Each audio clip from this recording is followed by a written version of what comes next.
সিদ্দিকে আকবরের সূরা বাকারাটা বুঝতে 8 বছর সময় লেগেছে। এত আসতে বললেন। আবু বকর সিদ্দিক রাদিয়াল্লাহু তাআলা আনহু কত বছর লেগেছে?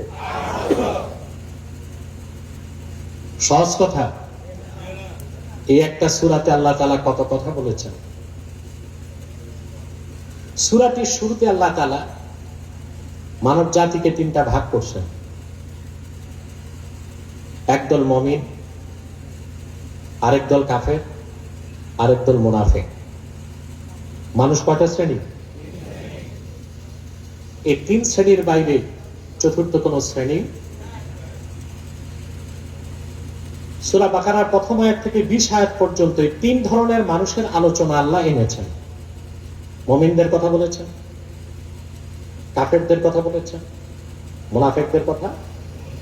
মুমিনদের ব্যাপারে তিনি সিদ্ধান্ত দিয়েছেন, উলাইকা আলা হুদাম মির রাব্বিহিম ওয়া উলাইকা হুমুল মুফলিহুন।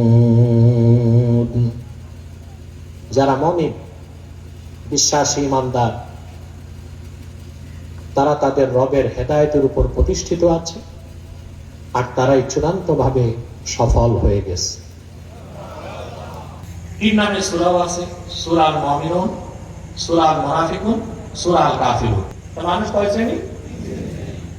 মুমিন, মুনাফিক, কাফের। 3-এর বাইরে কোন মানুষ আমাদের মধ্যেও কি জোরে